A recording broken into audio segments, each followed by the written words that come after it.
2021. Jadi kami di sini akan mempresentasikan final project analisis data yang berjudul prediksi risiko hipertensi dengan applied SPAC, mata kuliah Big Data dengan dataset dari Hypertension Risk Prediction dataset dari Kaggle by Arif Miah. Nah, untuk di sini latar belakangnya hipertensi atau tekanan darah tinggi adalah salah satu masalah kesehatan masyarakat yang paling signifikan di dunia.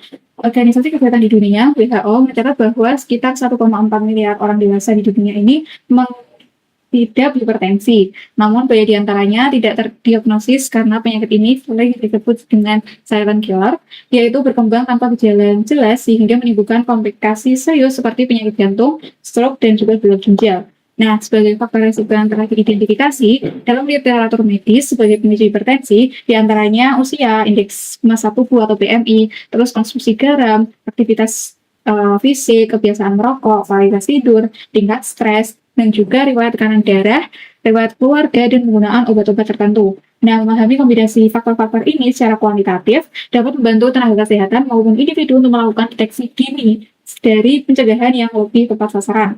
Nah, jadi kenapa sih topik ini relevan untuk dianalisis? Jadi topik hipertensi ini dipilih karena memiliki nilai aplikatif yang tinggi di bidang kesehatan masyarakat dan menyediakan kombinasi data numerik serta kategorikal yang ideal untuk mendemonstrasikan kemampuan analisis data end-to-end dari eksplorasi statistik, visualisasi, hingga modelan prediktif.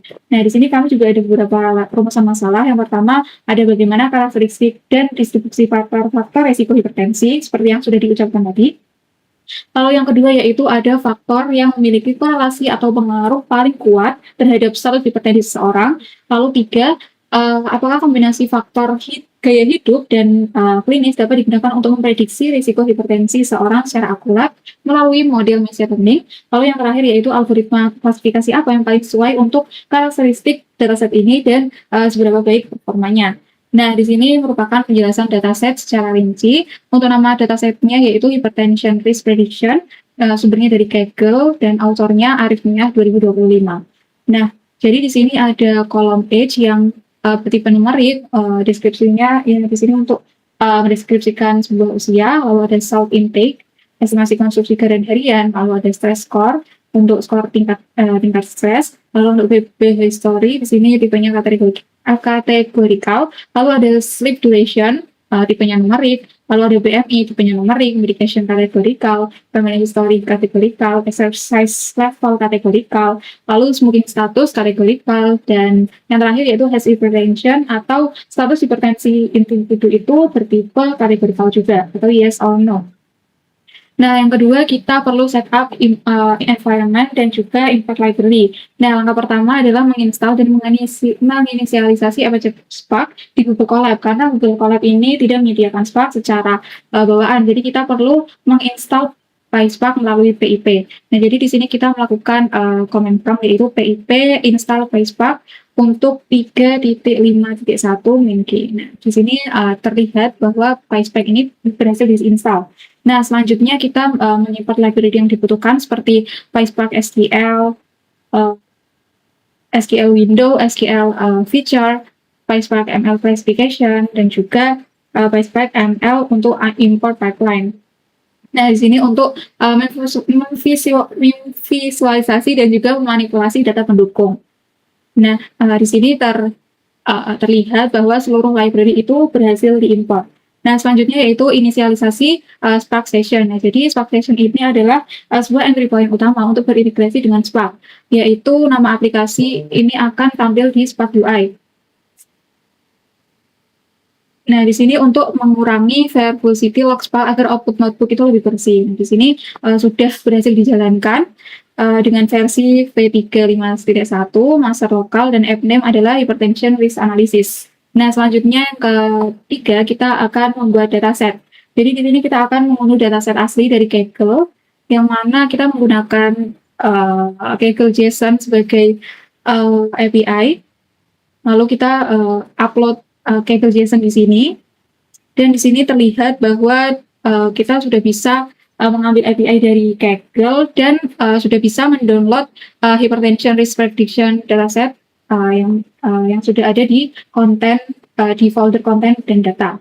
Nah, di sini ada tulisan bahwa dataset berhasil diunduh di folder konten dan di dalam folder data. Nah, selanjutnya yaitu langkah selanjutnya adalah membaca dataset ke PySpark data frame. Nah, Spark otomatis mendeteksi tipe data setiap kolom. Baris pertama CSV digunakan sebagai nama kolom. Nah, di sini terlihat bahwa jumlah barisnya yaitu 1985 dan juga jumlah kolomnya adalah 11 dengan root, ada age, self intake, dan lain-lain yang sudah dijelaskan di awal tadi. Nah, selanjutnya yaitu kita menampilkan 10 baris pertama untuk pemeriksaan awal. Jadi di sini kita menampilkan 10 baris pertama yang mana age-nya ini ada 69, 32, 78, 38, 41, dan lain-lain. Di sini juga ada beberapa data di antaranya seperti self intake, stress score, data history, dan lain-lain untuk kita jadikan pemeriksaan awal. Nah, lalu yang keempat yaitu eksplorasi data atau exploratory data analysis, yang mana kita sebelum melakukan pemeriksaan data transformasi, kita perlu memahami karakteristik data, dasar dataset untuk distribusi. Ada nilainya, tidak ada nilainya atau hilang atau anomali, serta hubungan awal antar variabel. Nah, jadi tahap ini tuh penting agar keputusan cleaning dan feature engineering yang diambil nanti memang berdasarkan pada bukti, bukan hanya asumsi. Nah, yang pertama kita ada statistik deskriptif untuk kolom numerik. Nah, di sini kita describe untuk menghitung count, mean, STT di def, min, max untuk setiap kolom numerik. Nah, di sini terlihat bahwa summary, count, min, STT, def, min, max ini sudah ada nilainya untuk dari age, self intake, stress score, speculation, dan juga BMI. Lalu selanjutnya yaitu memeriksa nilai hilang atau missing value per kolom. Nah, jadi kita menghitung jumlah nilai pada setiap kolom menggunakan kombinasi F kolom is null dan juga agresi sum. Pendekatan ini tuh lebih efisien dibanding Spark, dibanding looping per baris. Nah, di sini terlihat bahwa missing count show-nya di sini di tiap variabel ini 0. Jadi tidak ada missing values. Lalu selanjutnya yaitu distribusi kelas target atau penting. Distribusi kelas target ini penting diketahui sejak awal apakah dataset balance atau imbalance ini menentukan strategi evaluasi model nanti, misalnya perlunya perhatikan precision atau recall. Nah, di sini terlihat bahwa hypertension itu yang no itu ada 953 dan juga yes itu ada 1032, persentasenya 48% dan juga 51,99%. Dan selanjutnya yaitu untuk eksplorasi data kolom kategorikal, yaitu untuk melihat kategori unik dan frekuensinya pada setiap kolom kategorikal untuk memastikan tidak ada typo atau nilai aneh, misalnya yes or yes dengan huruf yang bervariasi, yang seharusnya satu kategori tapi tertulis berbeda-beda. Nah, di sini distribusi kolom PV story sudah normal, untuk normalnya 796, pre-hypertensionnya 620, pre-hypertensionnya 569. Di sini juga sudah terlihat untuk medicationnya, family history, exercise level, dan juga smoking status. Nah, untuk selanjutnya yaitu eksplorasi hubungan awal atau rata-rata fitur numerik per kelas target. Nah, di sini untuk membandingkan rata-rata age, cell intake, BMI antara kelompok has hypertension, yes or no. Nah, di sini juga sudah terlihat bahwa dari hasil eksplorasi di atas, kita dapat melihat bahwa pola awal kelompok individu dengan hasil hypertension yes itu cenderung memiliki rata-rata salt intake, BMI dan stress score yang lebih tinggi, serta sleep duration yang lebih rendah dibandingkan kelompok no. Nah, pola konsisten ini dengan literatur medis mengenai faktor risiko hipertensi dan akan dikonfirmasi lebih lanjut melalui visualisasi dan analisis korelasi pada bagian selanjutnya.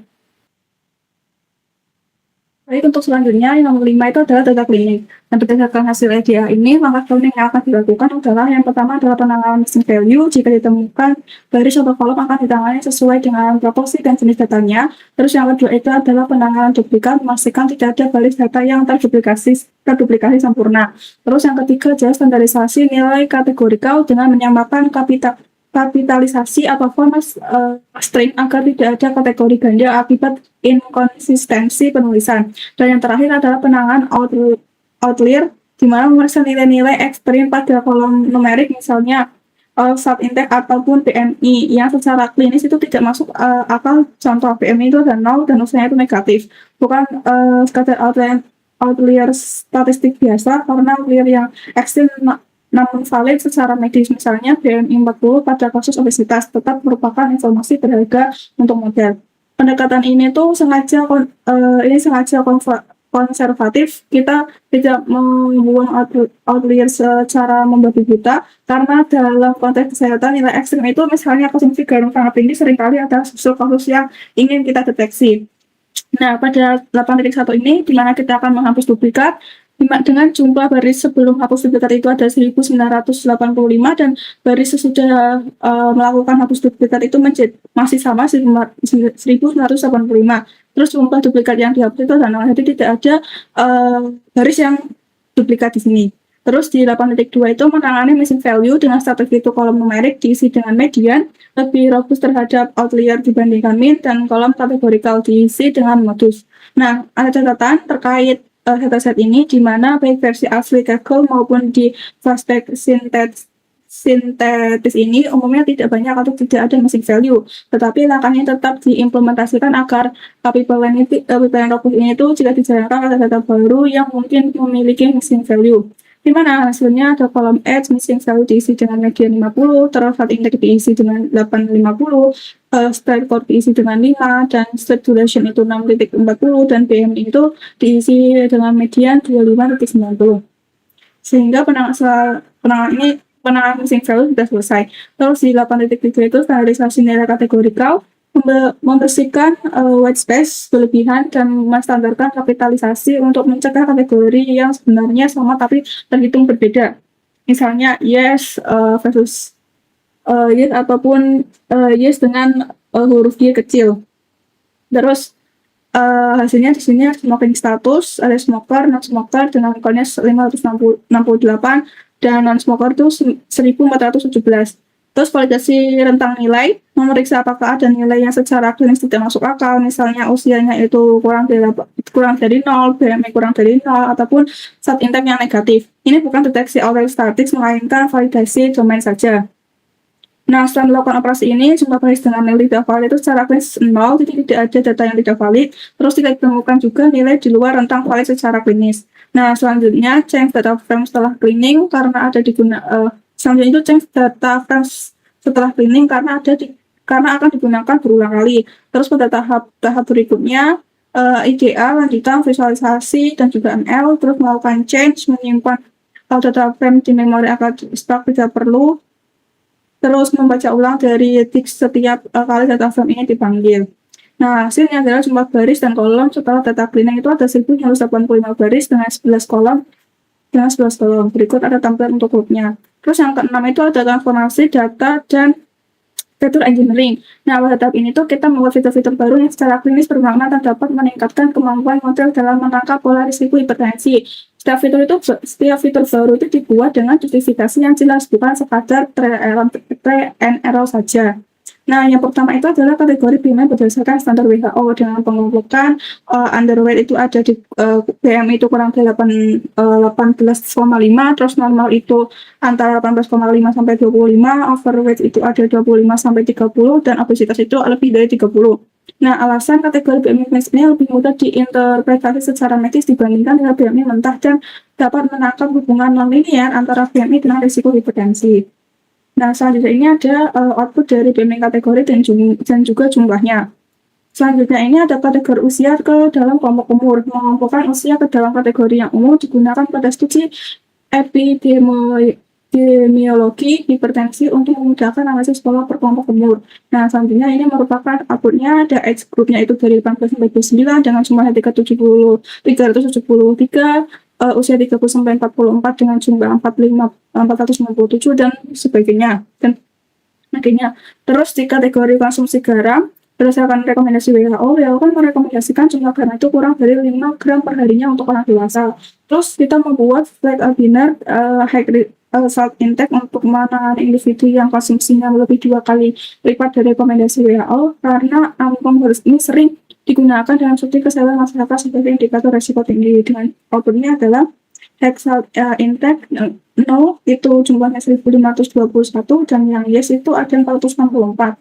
Terus fitur komposit, lifestyle risk score. Nah, membuat skor gabungan sederhana dari beberapa faktor gaya hidup yang secara individual sudah diketahui meningkatkan risiko hipertensi. Nah, merokok, aktivitas fisik rendah, stres tinggi, dan itu tidak cukup. Setiap faktor berkontribusi plus satu jika kondisinya negatif atau beresiko. Tujuannya untuk apa? Tujuannya untuk menangkap efek akumulasi beberapa faktor risiko gaya hidup meskipun gaya hidup sekaligus dalam satu variabel ringkas mempermudah interpretasi bisnis, namun meskipun model ML juga tetap diberi fitur individualnya. Nah, outputnya seperti ini, jumlahnya ada 1983, minyak 1,7 sekian, terus sedevnya ada 1,8 sekian, minyak ada 0, dan marknya itu ada 5. Selanjutnya, encoding target ke numerik, membuat versi numerik dari target hasil hypertension untuk mempermudah perhitungan korelasi dan agregasi statistik. Encoding lagi akan dilakukan ulang secara konsisten menggunakan string indexer pada bagian mesin learning. Berikut adalah hasil kolom transformasi dan vector engineering. Nah, nomor 7 ada data enhancement, di mana proses memperkaya data enhancement ini dengan informasi tambahan yang relevan, baik dari sumber eksternal maupun dari hasil verifikasi atau agensi internal untuk menambah konteks atau nilai analisis. Nah, enhancement ini yang dilakukan klasifikasi tekanan darah dengan acuan referensi dari klinis. Sebagai konteks tambahan, kita menyiapkan rujukan ambang batas tekanan darah standar, yaitu dari AH, sebagai catatan acuan ketika nanti membahas hasil analisis pada bagian presentasi. Meskipun dataset ini sendiri tidak menyertakan nilai sistolik ataupun histolik, melainkan kategori BP historik, pendekatan increment lain yang diterapkan langsung pada data adalah fact risk pair, gabungan yang mengombinasikan beberapa hasil vector engineering sebelumnya menjadi satu hal naratif yang mudah dipahami dan teknis.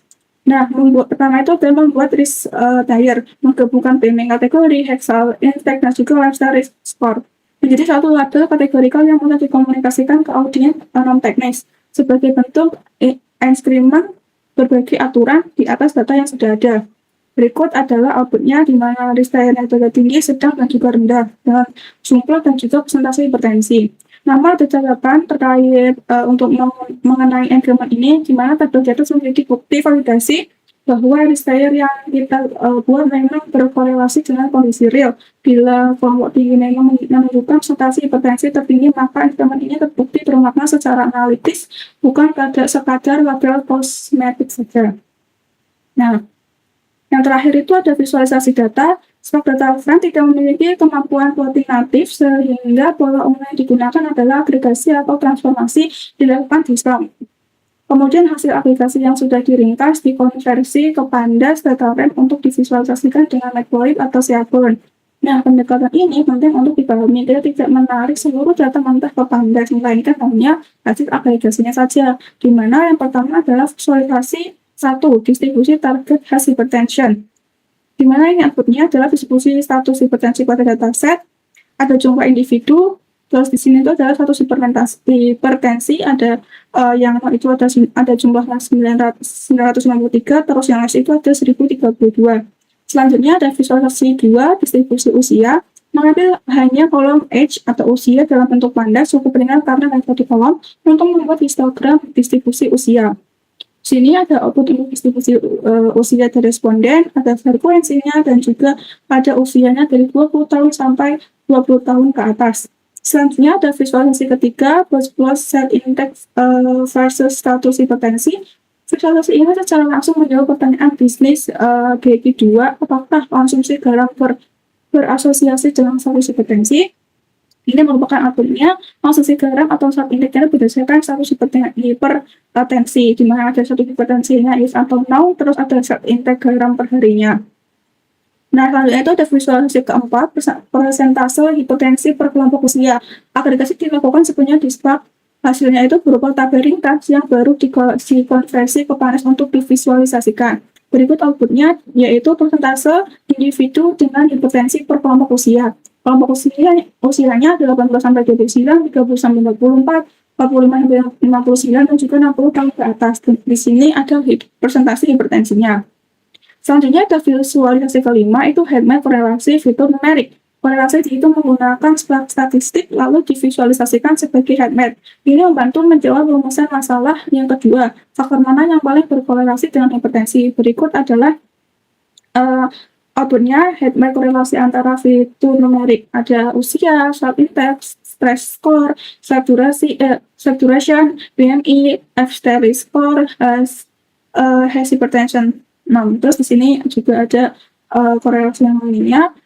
Interpretasi visual korelasi, perhatikan pada kolom atau pada satu kolom tes hipotensi pada headmap di atas, di mana fitur dengan nilai korelasi absolut tertinggi terdapat pada target yang menjadi kandidat prediktor terpenting bagi model machine learning pada tahap selanjutnya. Hasil ini akan kita konfirmasi ulang melalui fitur importance dari model Trick-based atau random forest di bagian evaluasi nanti. Terus yang selanjutnya itu ada visual skill ke-6, distribusi Richter dan asosiasinya dengan hipertensi. Berikut adalah outputnya. Nah, mungkin sekiranya yang bisa saya sampaikan untuk pada tahapan ini untuk visualisasi data. Nanti untuk selanjutnya akan dijelaskan oleh teman saya. Data yang akan kita gunakan untuk melatih model machine learning. Karena sebelumnya data yang telah kita miliki, telah kita analisis atau kita explore, sudah kita cleaning, transformasi, enrichment, dan juga kita telah membuat visualisasi data. Selanjutnya adalah membuat model machine learningnya. Oke, di sini mengapa kami pakai jenis klasifikasi Binary? Karena tadi untuk fitur atau kolom S hypertension atau memiliki tekanan darah tinggi ini sifatnya kategorikal ya, yang berarti isinya itu cuma yes dan no. Lalu kita pakai klasifikasi binary atau binary classification dan bukan regresi, karena ini memang sudah sesuai dengan sistem screening kesehatan, karena lebih ke memberikan keputusan yang jelas kalau misal orang ini punya gejala hipertensi atau bukan. Nah, itu kan kita pakai kategorikal yes atau no ini, bukannya nilai continue yang sudah dijelaskan. Oke. Lalu selanjutnya adalah pemilihan algoritma. Di sini kami sebenarnya memiliki rekomendasi yaitu random forest. Tapi di sini kami mencoba 3 bentuk algoritma sekaligus. Yang pertama itu ada logistic regression. Apa logistic regression? Karena dia itu cepat dan mudah diinterpretasikan.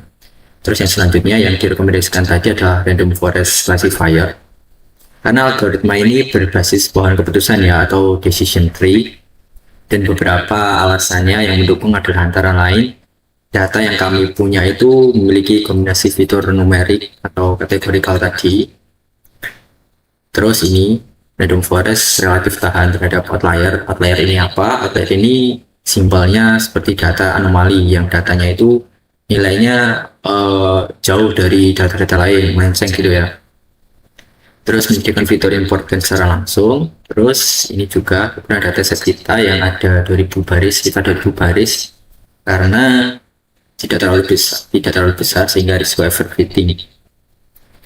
Oke, yang selanjutnya adalah algoritma GPT atau gradient boost tree. Di sini untuk gradient boost tree ini keunggulannya itu punya akurasi tinggi pada data tabuler atau data yang bentuknya itu kolom dan baris. Oke, untuk pembagian datanya itu datasetnya dibagi 80% untuk training dan 20% untuk uji atau testing. Oke, di sini kita pertama-tama memilih fitur atau kolom-kolom dan kita gabungkan mana yang data numerik, mana yang kategorikal di sini.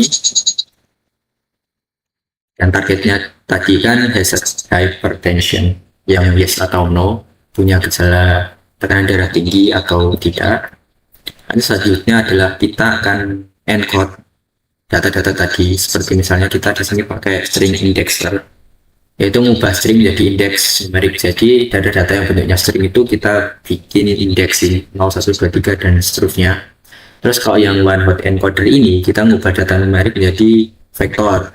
Jadi misalnya ini kan ada data numerik yang lebih bermakna kayak low ini kita ubah jadi 0, high jadi 2, jadi lebih mudah untuk dipahami ya.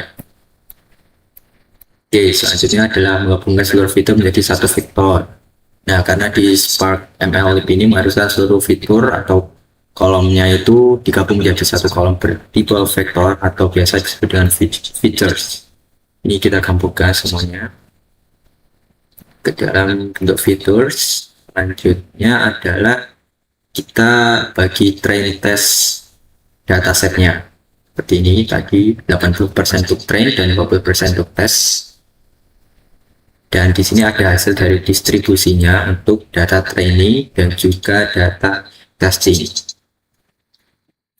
Lanjut, jika sudah selesai kita lanjut ke tahap selanjutnya, yaitu langsung pemodelan dengan Spark MLlib. Nah, di sini kita perlu membangun 3 pipeline juga ya untuk tadi model algoritmanya, logistic regression, random forest, dan juga GBT. Dan ini punya pipeline atau flow tahapan preprocessing yang hampir sama, yang identik malahan. Yaitu pertama kita tadi indexing, coding, assembling, dan juga scaling. Perbandingannya itu apple to apple. Nah, ini kenapa pipeline di Spark ML ini penting, karena seluruh tahap transformasi itu biar pas untuk data training ya, dan konsisten juga untuk data ujinya, data tesnya, dan mencegah data leakage. Data leakage itu apa? Kurang lebih kalau data leakage itu kondisi di mana model machine learning itu menggunakan data dari luar datasetnya selama proses pembelajarannya. Oke, di sini yang pertama adalah untuk logistic regression. Ini kita amati modelnya untuk logistic regression. Selanjutnya yang kedua adalah random forest classifier. Yang tadi model utama yang akan kita gunakan ya. Nah, tadi kan ada jumlah decision tree, di sini ada step-nya 8 dan juga seed-nya 42. Oke, yang terakhir adalah model untuk GBT atau gradient boost tree. Next adalah kita akan menghasilkan prediksi pada data uji atau testing untuk ketiga modelnya.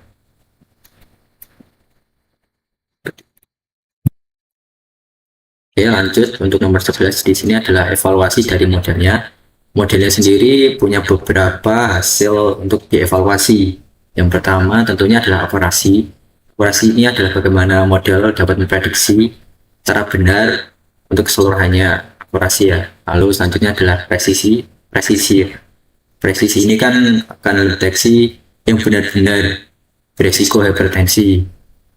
Kalau yang recall ini juga lebih seperti recall kan memanggil ulang kan. Ini bakal make sure apakah dari semua hasil modelnya itu benar-benar, jadi memastikan apakah benar-benar beresiko hipertensi, dan akan menghasilkan data berapa persen yang dihasilkan yang berhasil terdeteksi. Oke, untuk selanjutnya adalah F1 score. Di sini adalah rata-rata harmonik dari data precision dan recall-nya. Terus yang terakhir adalah AUJ atau area under ROJ curve. Di sini fungsinya itu buat mengukur kemampuan model untuk membedakan kelas positif atau negatif di seluruh threshold-nya. Oke, di sini kita punya fungsi untuk membantu menghitung seluruh matriksnya, dan hasilnya seperti ini. Untuk model logistic regression itu punya akurasi yang kalau dilihat di sini yang paling rendah ya dibandingkan model lain. Lalu untuk model random forest dan gradient boost itu hasilnya di sini sama ya. Untuk akurasinya sama. Cuma ada beberapa perbedaan dari evaluasi atau parameter lain seperti precision di sini agak berbeda. Ini berbeda satu digit ya. Oke, lanjut. Kita akan memvisualisasikan perbandingan matriks dari ketiga model ini. Ya, bisa dilihat di sini tadi kan untuk model kedua random forest, bukan decision tree ya, tapi random forest sama gradient boost itu memiliki performa hasil yang hampir sama. Sementara logistik itu ada di mereka. Oke, selanjutnya adalah kita akan membuat conversion matrix dari model yang paling direkomendasikan atau model terbaik, yaitu random forest. Di sini gunanya itu memberikan gambaran detail ya, apakah itu false positif atau false negatif dari model random forest yang akan kita pakai. Sini ada visualisasinya dan juga datanya juga.